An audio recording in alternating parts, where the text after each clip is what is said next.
Hi you guys, welcome back to our channel.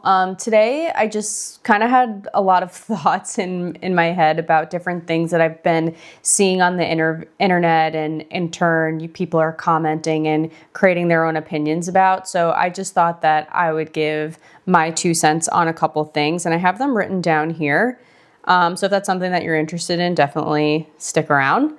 I think the first one is, like, quote, if you think real estate is too expensive, I think you haven't really found your entry point yet. So of course, I think there's always going to be well, I need to put 20% down. I don't want to pay PMI. Homes are at all-time highs, interest rates. That there's always going to be that narrative. It's not going to go away. But I think what people tend to forget is there's so many different entrance points to owning a home, owning an investment property. For example, Kevin and I personally did house hacking, where we bought a 2-family home. We lived in 1 unit. We had tenants living in the downstairs. And because it was a primary home as well, we had good credit and all that kind of stuff, we only put 5% down, which at the time that just came out to about $16,000. So that's like a number I can wrap my head around. And I feel like that number surprises a lot of people. Depending, of course, on the home price. So yeah, there's always that, like, house hacking and first-time home buyer and putting, between 5 and 3.5% down. But you can also, of course, take on partners. That adds, some complexities, but it's not impossible. A lot of people do it. You can also raise private capital. You can do seller financing, where you can negotiate excellent terms. So I just think if you feel like, oh, it's too expensive, don't just look at the number in your savings account. You can get creative with how you get into real estate. So it is accessible to you. It's just trying to navigate which strategy makes the most sense in your market. Another thing I wanted to talk about was kind of this, like, shiny object syndrome. So many times I sit and I chat with Kevin and I'm like, oh my God, like, we're falling so behind. We're not scaling as quickly, as I thought I would be, 5 years later in real estate. And I think what happens is, like, when I first started, the BRRRR method, everyone was doing the BRRRR method, and that was what was being pushed on socials. And then, of course, Airbnb, it's short-term rentals. That's where all the cash flow is. And then it turned into, let's convert all these, motels into, motels into, like, these boutique, hotels. And then that formed into wellness retreats. And my point is, the list goes on and on and on. There's always going to be this, like, new flashy thing in front of you.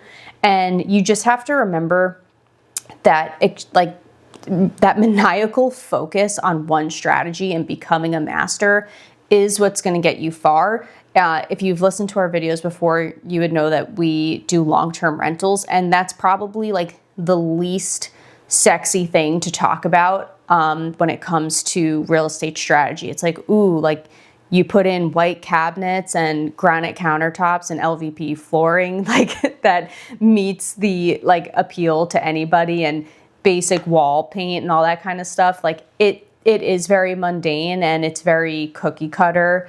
Nothing that exciting happens. You sign 12-month leases, but at the end of the day, that's the strategy we chose for our lifestyle and for our goals. So I think just don't have that, like, golden retriever syndrome where you need to follow, where the tennis ball is going. Just find comfort in sticking to your strategy and just trusting the process. I think that's something I wish I kind of learned sooner. Oh, and then I see this a lot too with people trying to buy, like, their first primary home, and and it's just the price, they're kind of priced out of the market with things. And I think people forget that I think they want to start at the finish line, meaning they want their, like, mini micro mansion or whatever those are called, and they want something that they don't have to touch and they don't have to put work into and call it a day. I think people need to remember that life, things come in stages, and you're not going to have like your dream home, or most people won't have your dream home like on that first deal. You will have to be in kind of like a starter home market. And another reality is sometimes, like for us, we left Massachusetts to come to Providence to be able to afford a home. Believe me, Providence wasn't my first choice where I wanted to live, but that's where I could afford.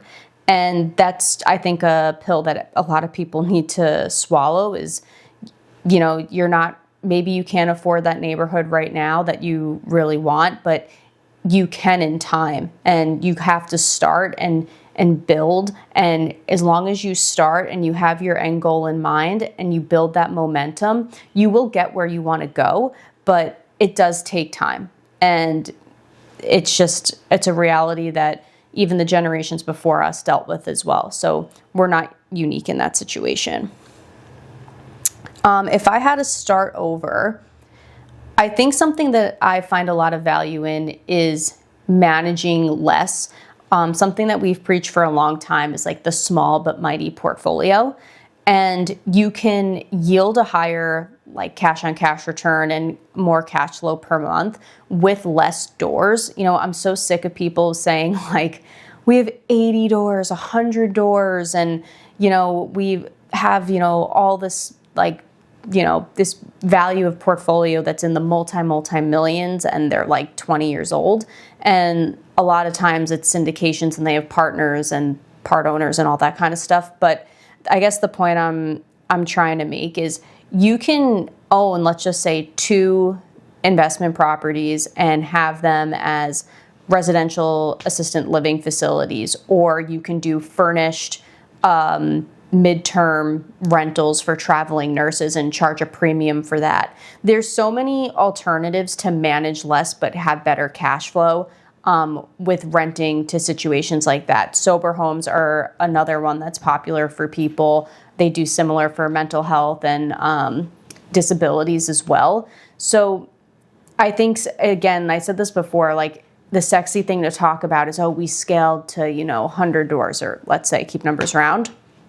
But that person can own such a small portion of it, whereas someone that owns maybe 2 or 3 doors is making so much more cash flow month over month because of the type of tenants that they're putting in place. So it's just kind of something to think about.